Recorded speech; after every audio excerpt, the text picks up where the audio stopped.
Hare Krishna, everyone. Sorry for the technical difficulty, but we had the connection lost. So now we're on the same file, but a separate file called an extension.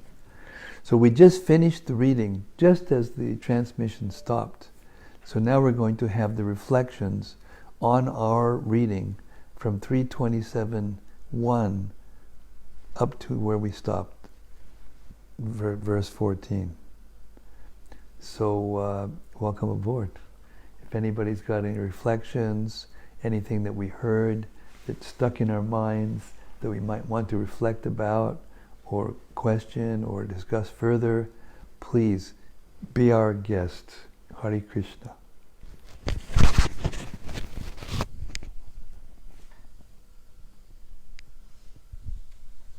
Radharamana's got something here.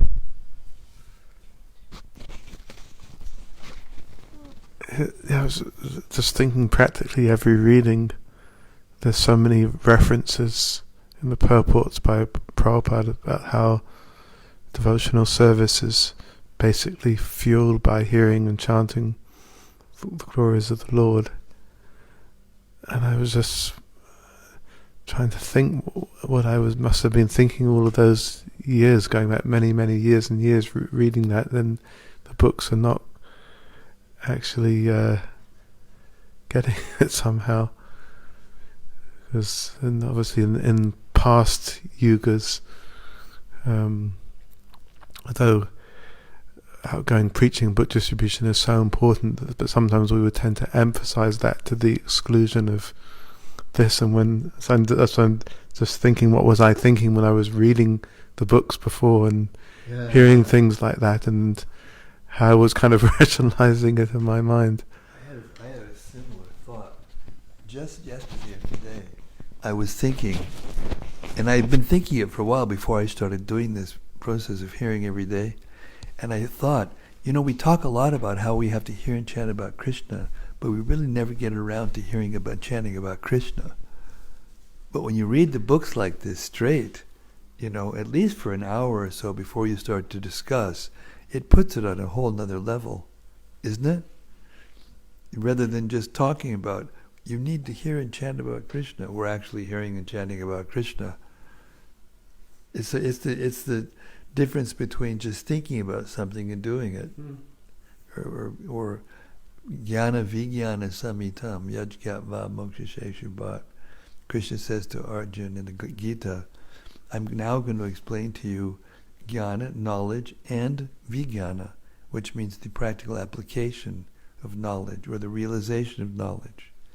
And then, once I've done that, there won't be anything more for you to hear or to know, because you'll know everything. So without the vijnana, without the realization or the practical application of knowledge in one's life, we can't feel completely satisfied or complete.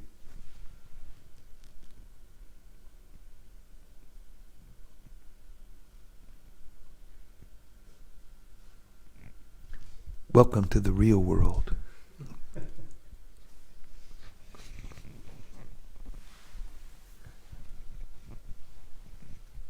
Okay. Vicky has something to say. I've got kind of a reflection and a question in one.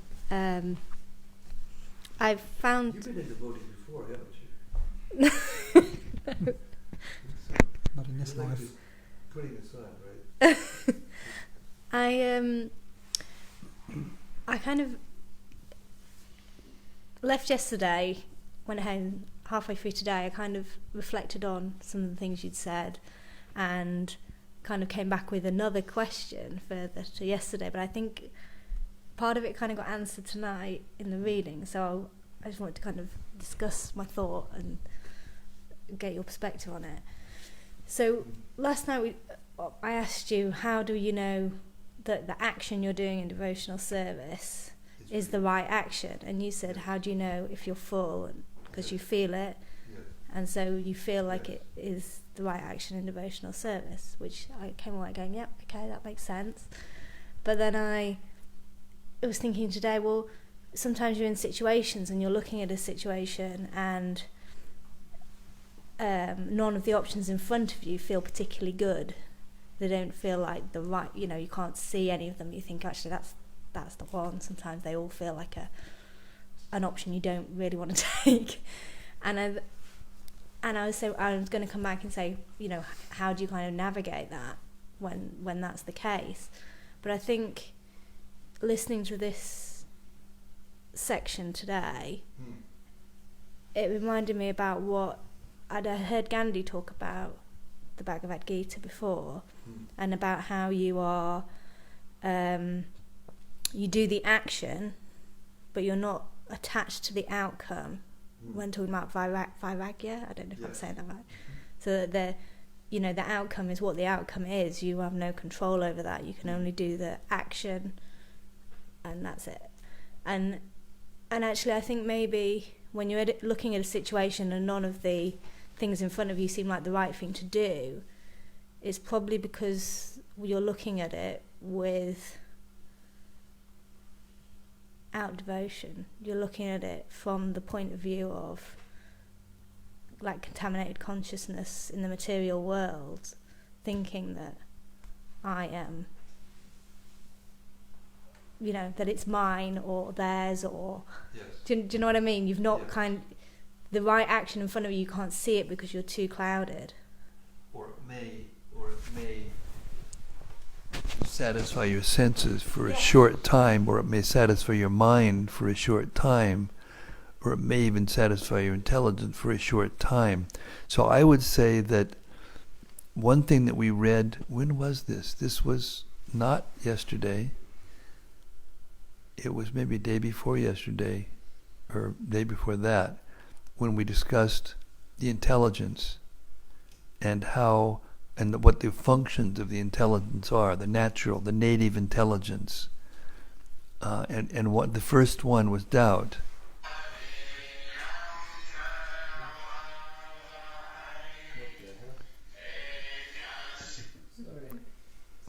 See, kids used to chant the mantras. So I would say that if a person has three things in front of him to do or to whatever, or to think or to whatever, and none of them seem right, it could be that your intelligence is in action. And your intelligence filters, like the mind accepts and rejects things. The senses get attracted according to our modes of nature, right? And then the mind decides, or not decides exactly, but is attracted one way or another. But the mind is flickering. One thing you get and you like, and then another next day you won't like it. You're always in constant buyer's remorse. Where did we hear that before? Buyer's remorse. Oh yeah. But the intelligence is the guiding factor. The intelligence is guiding factor. So the intelligence considers what's going to happen if I do this or think this or go there or whatever the thing is, and what's going to be the goal. What's the benefit for me in the long term. And spiritual intelligence, when the spiritual intelligence is satisfied, that means you've come to something that is permanently beneficial for you. And if you can see it, that's the intelligence coming to the point of satisfaction rather than doubt. The doubting, in other words, the doubting factor is weighing things, and until it comes to the thing that's going to satisfy me, then I move to something else. And I keep moving to something else until I find, it's kind of like, you're tuning in a radio station and it's got all this static, and then when you hit the frequency that's the right band width, then the sound becomes clear, completely clear. Then you can be satisfied. While the static is going on from the senses and the mind, then the soul can't be satisfied. So the intelligence is right next to the soul, and the creative intelligence particularly is right next to the soul. And so when it's satisfied, then you know you're honing in, on that frequency. And when you get to that frequency and it's clear and you can understand it and you can see how it's going to positively affect me in the long term, that's where we go spiritually. Does that make any sense? It does, and I think there's many times where that I could say yes, that's happened and I can comprehend that. But sometimes there's times where you just can't tune out the static, and you never. The modes of nature are always vying. Mm. The mode of passion, the mode of ignorance, the mode of goodness are always vying for supremacy. Sometimes goodness is prominent in our own bodies and minds, and in our environment. Sometimes all of a sudden there's a war, and the mode of passion and ignorance becomes very prominent, and there's nowhere to go, no place. It's like it's a disturbance for everyone. So the modes, depending on what modes are prominent in my own mind and body, what modes are prominent in the society that we're living in at the time.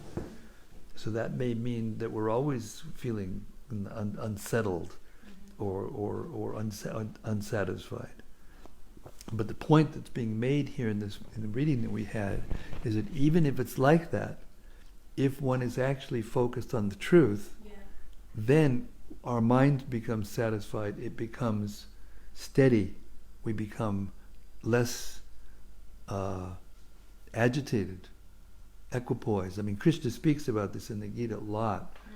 As a matter of fact, if there's a thought that's the prominent thought in the Gita, it's the one that's the most repeated again and again in the Gita. To be equipoised, to not be disturbed by happiness and distress, heat and cold, victory and defeat, happiness and all these things, all the dualities of material existence. And then we become satisfied. And how do we know we're satisfied? Because we're satisfied. Mm-hmm. And then if we're satisfied over a longer period of time, then it's more real to us.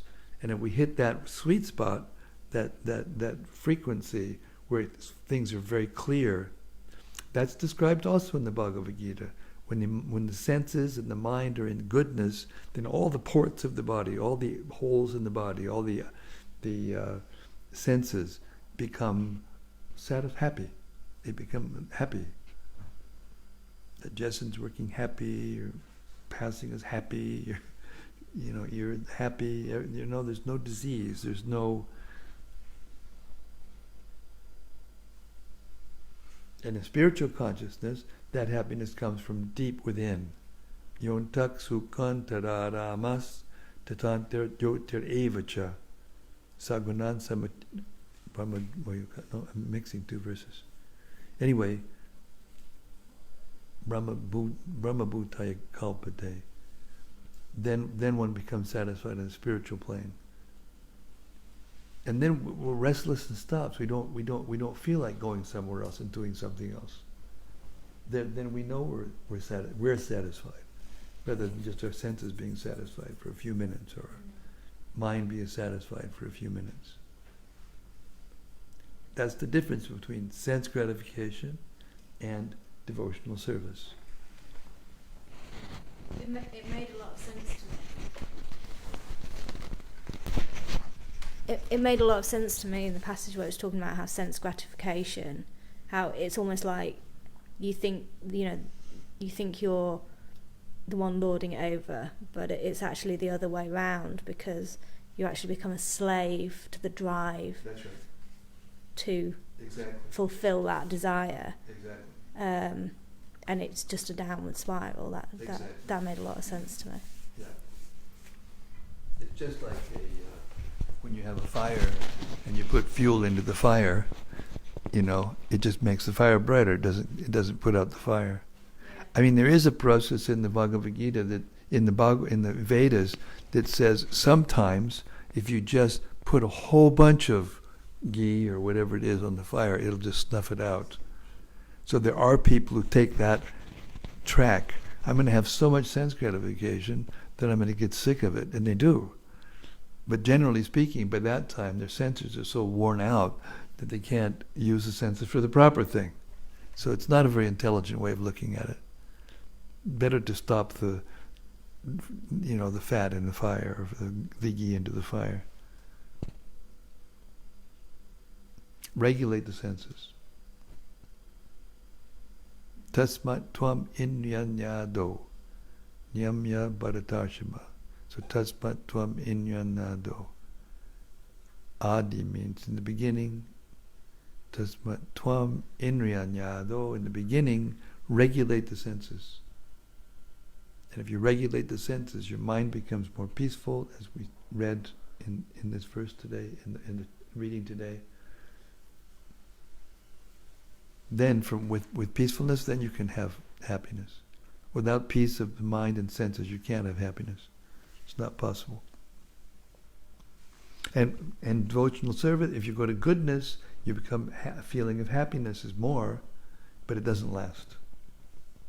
Devotional service, it lasts. Yeah, because especially that whole concept of, you can think you're being altruistic, but really you're only doing it to make yourself feel good. That's right. And actually, it's not That's really right. for the benefit of the other person. That's right. Yeah, that really. Exactly. I recognise it a lot. Exactly. That love can only come when the master of the senses is being served by the senses. When our senses are used to satisfy the actual master of the senses, then our senses become satisfied. And it's in that sense that I said, when you bring her the honey and you taste it, then you find out what it is,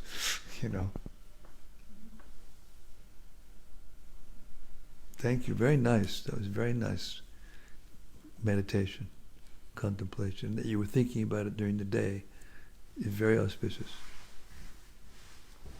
So when I said you were a devotee before, I meant not necessarily in this life. When we used to go out and distribute books in the airports in America, we would regularly read sections from the books, excerpts from the books to people, to try to get them interested to take the book, and sometimes you'd read the excerpt and the person would say, "That's just what I've been looking for my whole life. Give me that book. Here, take this," and they give you all their money. And another person, you read the exact same thing, 10 feet away, in the same place, same endeavor, everything's the same except for the person's different, and it was like a different language. They couldn't understand a word. Amazing. I learned a lot from that experience.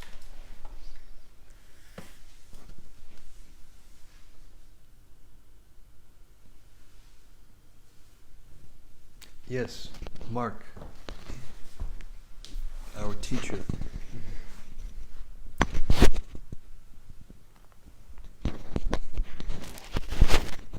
Hare Krishna Maharaj. I'd like to go back to text 8, if I may. Something that really struck me as quite interesting, and I wonder whether you'd be kind enough to clarify the point. But if I can just make the point, text 8 refers to yadrachaya, which means every living entity has a predestined happiness and distress in his present body. The law of karma. And my question I was thinking about in my head is, does this apply to spiritual destiny? And then as you read on, said, however, advancement in Krishna consciousness does not depend on any material prosperity or distressed condition. So on the one hand, in the material, in our material lives, if I've understood this correctly, each individual living entity has a predestined level of happiness, be that, for example, wealth or material prosperity, and a predestined level of distress. Whereas if we look at a living entity on the spiritual platform or potential spiritual destiny, then that doesn't seem to apply. There doesn't seem to be a cap or a limit on that predestiny. And I just wonder, Maharaj, if you could elaborate on that point a little bit, please.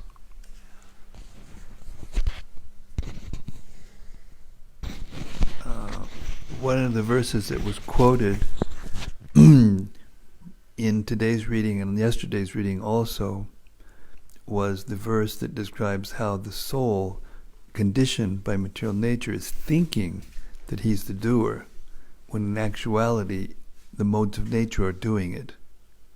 Like if I, my senses are in a certain mode of nature, and a certain object is in the same mode of nature, like it's a different color of a car or a sweater or a place or whatever. When my senses are in the same mode as that place, I may be attracted to that thing to purchase this color of a sweater rather than that color of a sweater at the moment, or even favorite color according to my modes. That's not actually me making that decision. It's the modes of nature doing it.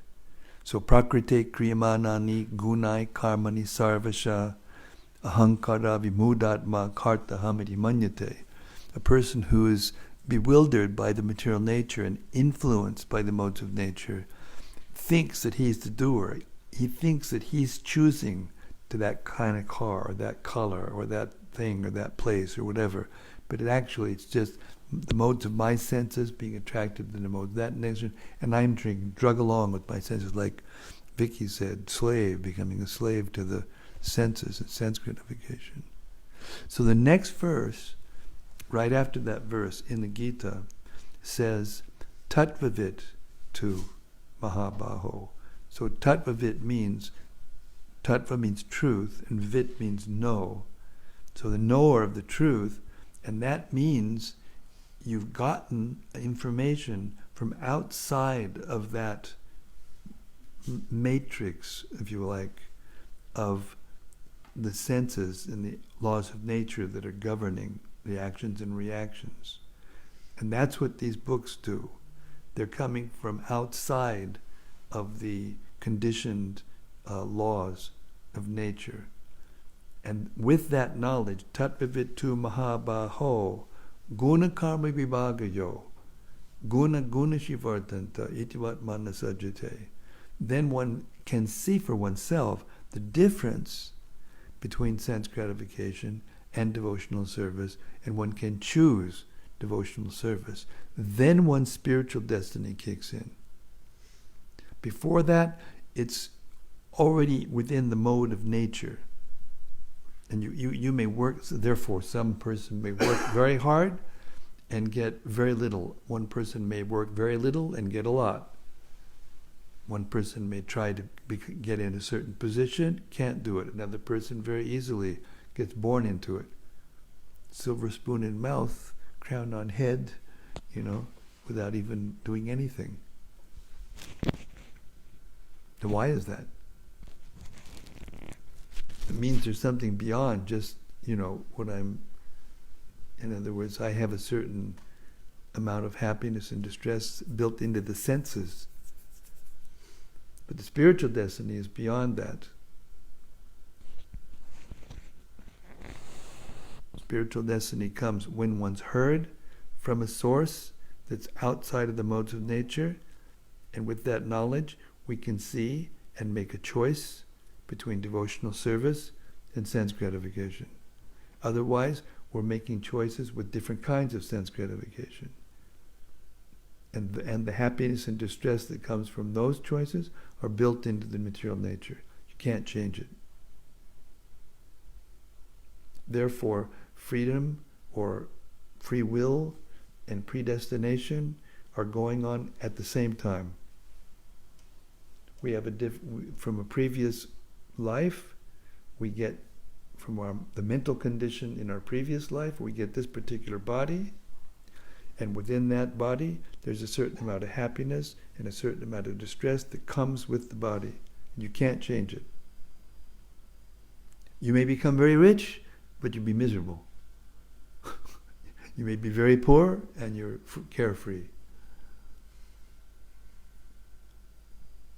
But spiritual destiny comes from choosing devotional service. That's real freedom.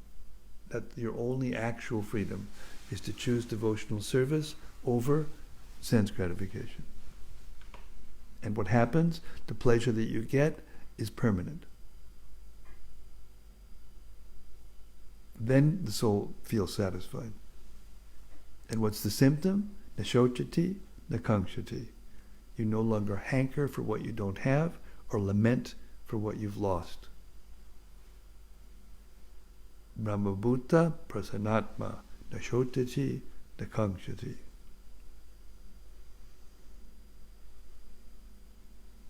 Something? Hare Krishna. Very good. Thank you very much. My pleasure. Yes, Bhakta Sam. Come on. Very small point. Very quick point. Question. According to what you just spoke, Maharaj. Hold it here, because it's too close to this. Okay. So is it correct to understand that our spiritual free will affect our predestination? Yes. It changes your destiny. Devotional service changes it.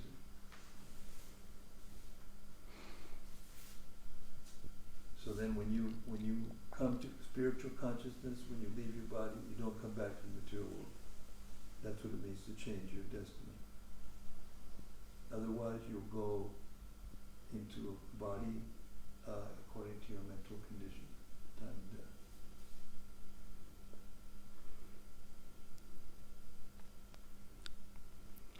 Because sometimes the mind could trick me or trick us and think, tinge devotional service with material purposes. You do devotional service because you actually know that will allow you to stay in the mode of goodness and you will actually benefit materially. That was my concern. This is Sakama Karma Yoga. That's mixed devotional service. Yeah. Not, that's the difference, mixed devotional service and pure devotional service.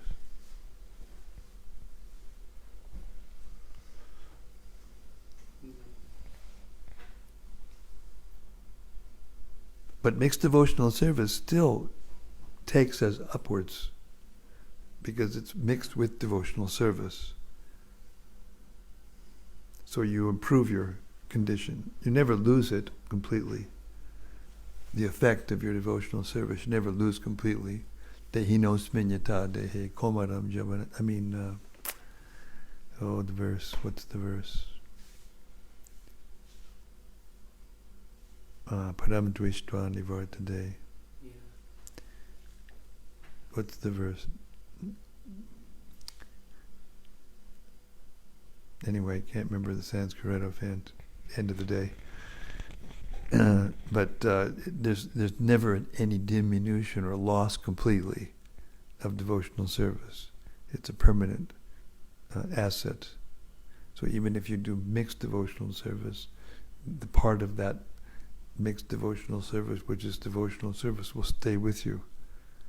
And then you build up a bank account in your heart, and then when you have enough, in your account, then you can really get attached to Krishna and perform pure devotional service. So but the point I was going to make, sometimes you say the mind may trick me. So therefore you have to have checks and balances. Therefore you can't perform devotional service just on your own, the way you think. You have to have it checked. You have to check your devotional service with your spiritual master, with the scriptures, and with the sadhus, devotees who are actually following. It's like in a devotional community. That's why we're recommended to stay in a devotional community, because the social pressure in a devotional community is to go forward in your spiritual life, whereas the pressure in a material secular community pushes you to do something else, pushes you to do the wrong thing, the social pressure. As long as you're in the material world, there's got to be some social pressure.